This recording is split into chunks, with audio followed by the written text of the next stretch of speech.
अस्सलाम वालेकुम बच्चों, कैसे हैं आप लोग? सब ठीक ठाक हैं? बेटा, जैसा कि आपको पता है कि 1 अप्रैल यानी कि कल आईकैप ने अनाउंस कर दिया है अबाउट एएफसी असेसमेंट। सबसे पहले एक बात याद रखिए कि बहुत से बच्चे इस चीज़ में कंफ्यूज हैं कि सर एएफसी, हमने तो पीआरसी के पेपर देने हैं।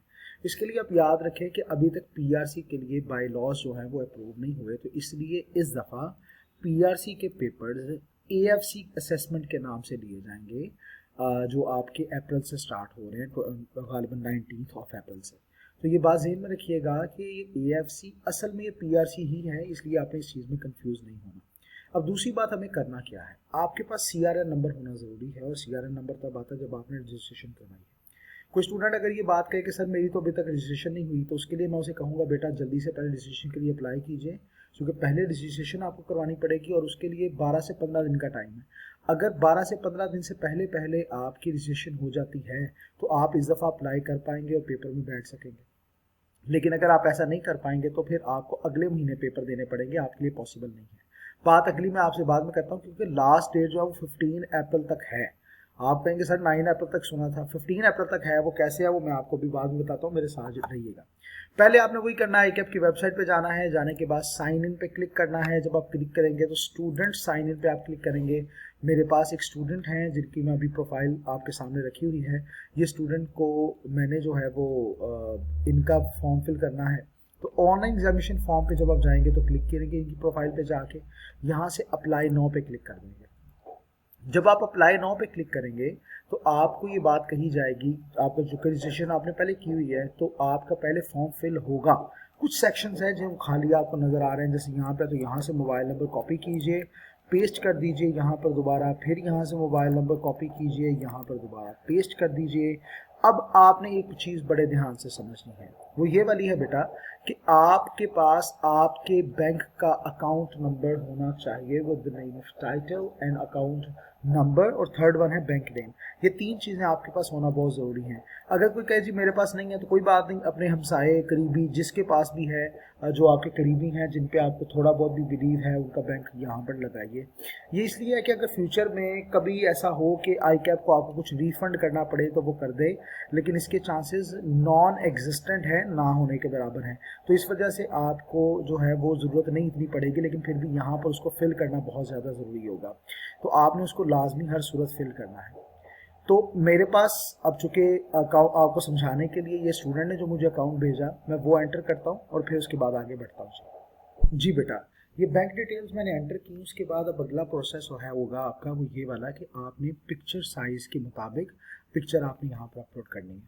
तो उसके लिए प्रोसीजर यही है कि आपने सबसे पहले अपने पास पिक्चर जो है वो जो आपके पास मौजूद है, आप उसके लिए चूज़ करें, उसको देखें।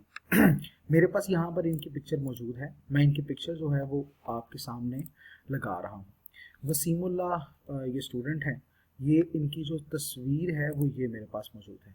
अब यहाँ पर अगर ये साइज़ नहीं होगा तो वो कहेगा जी कि साइज़ एक्सेप्टेबल नहीं है, तो फिर आपने क्या करना है, आपने सिंपल उसकी पिक्चर पर जाना है। जाने के बाद उसके ऊपर आपने राइट क्लिक करेंगे तो पेंट का वर्ड आपको यहाँ पर नज़र आएगा, ओपन विद किससे, पेंट, यहाँ से आपने ओपन करना है। इसके लिए डॉक्यूमेंट भी है जो कि हमें आईकैप ने खुद प्रोवाइड किया, और वो कैसे आप डॉक्यूमेंट ले सकते हैं, आप वेबसाइट पे जाएंगे, यहाँ पे लिखेंगे हाउ टू डू सीए। तो हाउ टू डू सीए के साथ है स्टूडेंट्स, इसके साथ एग्जामिनेशन है, एग्जामिनेशन स्केड्यूल है। यहाँ से आप एग्जामिनेशन स्केड्यूल को जो क्लिक करेंगे तो एएफसी असेसमेंट स्केड्यूल आपके सामने आएगा। ये स्केड्यूल भी मौजूद है, और इससे ऊपर देखें लिखा हुआ है exam under centre based environment. यहाँ से आप गाइडलाइंस का फॉर्म है, ये आप ओपन कर सकते हैं, क्योंकि मेरे पास पहले डाउनलोडेड है, तो मैं इसे ओपन करूंगा तो ये सामने आया। देखिए इन्होंने यहाँ पे बाकायदा गाइडलाइन दी है कि पिक्चर आपने खोलनी है, MS पेंट पर होम टैब पे जाना है, रीसाइज पे क्लिक करना है, करने के बाद फिर आपने एस्पेक्ट रेशो इस तरह से रखना है। पिक्चर का जो एस्पेक्ट रेशो है वो भी उन्होंने बता दिया, उसके बाद जो उन्होंने दूसरा एस्पेक्ट रेशो है सिग्नेचर का वो भी बता दिया। अब अगर मैं एस्पेक्ट रेशो की ही बात करूं फॉर्म के ऊपर, तो आइए देखते हैं फॉर्म पे क्या कहा। इन्होंने कहा कि जो एस्पेक्ट रेशो है वो 190 से 250 के दरमियान होना चाहिए, ये पिक्सल इससे ज़्यादा नहीं हो। तो वही आप करते हैं जो पेंट पे आपने खोला, इधर से रीसाइज पे आप आएंगे, इधर से पिक्सल्स पे क्लिक करेंगे, पिक्सल्स पे क्लिक करने के बाद मैं इसी को फॉलो करता हूँ 190/240, मैं लिखता हूँ 190/240, मैं इधर लिख रहा हूँ, और इसको क्लिक ओके कर रहा हूँ जी। मैंने सेव किया कंट्रोल एस दबाकर, दोबारा मैं जाऊँगा फाइल पर और इसको दोबारा अपलोड करने की कोशिश करूँगा ये देखने के लिए आया कि अब ये डाउनलोड हो सकती है या नहीं अपलोड हो सकती। देखिए अब मैं इसे अपलोड करने की कोशिश कर रहा हूँ अगेन, ये चूज फाइल, इधर से मैं आऊँगा दोबारा स्टूडेंट की तरफ, इसे अपलोड कर रहा हूँ। तो स्टूडेंट की जो पिक्चर है वो सक्सेसफुली अपलोड हो चुकी है इस रीसाइज प्रोसीजर से। ये भी जनाब 190/250 है, इन्होंने कहा अब उसके मुताबिक आप लेकर आए। हाइट और विड्थ के बारे में 190/250 पिक्चर की थी, यहाँ पे उन्होंने कहा कि एक्सेप्टेबल सिग्नेचर जो है हाइट होनी चाहिए 100 से 130 के दरमियान, हाइट 100 से 130 के दरमियान, और जो विड्थ है वो होनी चाहिए 190 से 250 के दरमियान। तो यहाँ पर अगर हम रीसाइज के सेक्शन को चेक करें तो उन्होंने ये पिक्चर का बताया था, अब हम इसी के मुताबिक जरा शो करेंगे कि कैसे हो सकती है। जो हाइट है वो 100 से 130 के दरमियान, यानी हम उसे करेंगे 120, और हॉरिजॉन्टल जो है उसको कर देंगे तकरीबन हम 240 के करीब।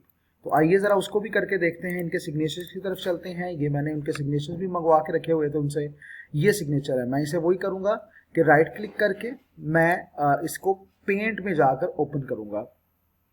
तो ये ओपन विद पेंट कर रहा हूँ मैं, इस पर क्लिक किया मैंने।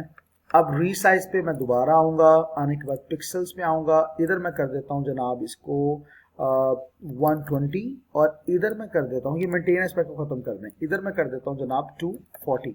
देखते हैं क्या ये होगा या नहीं। अब हम इसको दोबारा, चूंकि कंट्रोल एस कर दिया, सेव हो गया, दोबारा फॉर्म की तरफ जाएंगे। फॉर्म की तरफ जाने के बाद इधर चूज फाइल पे आएंगे, इधर सिग्नेचर ये हमारे पास मौजूद है, देखते हैं अपलोड होता है कि नहीं। तो जनाब ये भी अपलोड हो गया।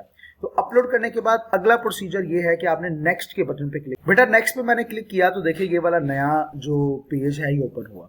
इसमें अब ये स्टूडेंट कह रहे हैं कि इन्होंने 2 पेपर्स के लिए अप्लाई करना है। याद रखें कि ये अकॉर्डिंग टू इंस्ट्रक्शंस आपको सेपरेटली अप्लाई करना पड़ेगा हर पेपर के लिए। तो मैं यहाँ पर जरा अप्लाई करके देखता हूँ क्या मैं एक से ज़्यादा कर सकता हूँ तो क्या नहीं।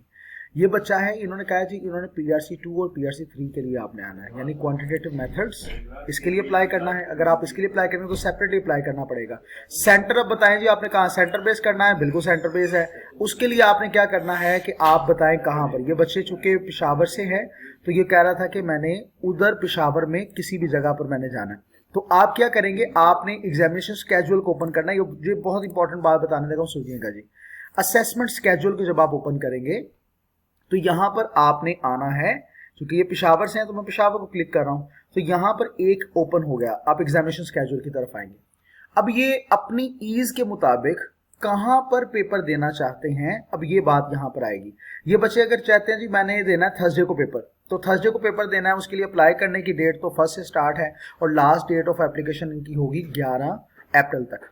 तो इसी तरह अगर 23 को करेंगे तो लास्ट डेट होगी 13 अप्रैल तक। तो मैं कर देता हूं जनाब, इनको मैं कहता हूं जी सैटरडे का काम हम करते हैं। तो उसके लिए मैं इनको ये वाला ऑप्शन जो है वो हम लेकर आएंगे कि ये सेंटर बेस आएंगे पेशावर के अंदर, वर्चुअल यूनिवर्सिटी का एग्जामिनेशन स्केड्यूल वहां पर होगा। तो दोबारा मैं फॉर्म की तरफ आऊंगा, फॉर्म की तरफ इधर आके मैं कहूँगा जी पेपर डेट कौन सी मैंने यूज़ करनी है। तो बताइए, अभी हमने पेपर डेट के बारे में बात पीछे मैंने डिस्कस किया था, ये करेंगे जी 23 अप्रैल की। तो मैं इधर 23 अप्रैल को लेकर आ रहा हूँ। सेशन का टाइम क्या होगा, सेशन का टाइम यहाँ पर है जनाब 9 से 11 और 12 से 2। मैं कह देता हूँ जी 9 से 11। तो इधर मैं सेशन का टाइम 9 से 11 कर देता हूँ। लैब का नेम क्या है उसकी तरफ अब आते हैं। लैब का नेम वर्चुअल यूनिवर्सिटी है, जो कि पहले ही यहाँ पर देख लेते हैं जी, वाकई वर्चुअल यूनिवर्सिटी है।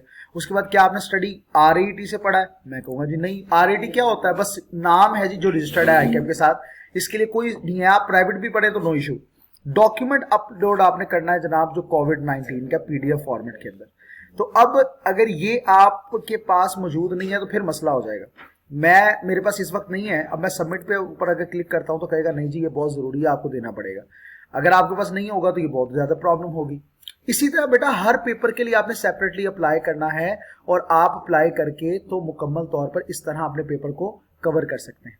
और सबमिट पे क्लिक करेंगे तो आपका फॉर्म सबमिट हो जाएगा, यानी बैंक की डिटेल्स आएंगी। पे करें, अब आप प्रिंट करें, जो कि रजिस्ट्रेशन में आपने किया था वैसा ही प्रोसीजर यहाँ पर होगा। मुझे उम्मीद है आपको बहुत अच्छे तरीके से समझ आ गई होगी इंशाल्लाह। बेटा अगर इससे मुताल्लिक़ कोई भी आपको कन्फ्यूजन होगी आप ज़रूर मेरे साथ रब्ता कर सकते हैं। आपके पास मेरा मोबाइल नंबर है, आप ज़रूर डिस्कस कीजिएगा ताकि आपको मुकम्मल तौर पे अच्छे से एंटरटेन किया जाए। मैं अभी भी कहूँगा कि जल्दी से जल्द आप इसको अप्लाई कीजिए ताकि आपको प्रॉब्लम ना हो। थैंक यू वेरी मच, बहुत शुक्रिया बेटा, अल्लाह हाफिज़।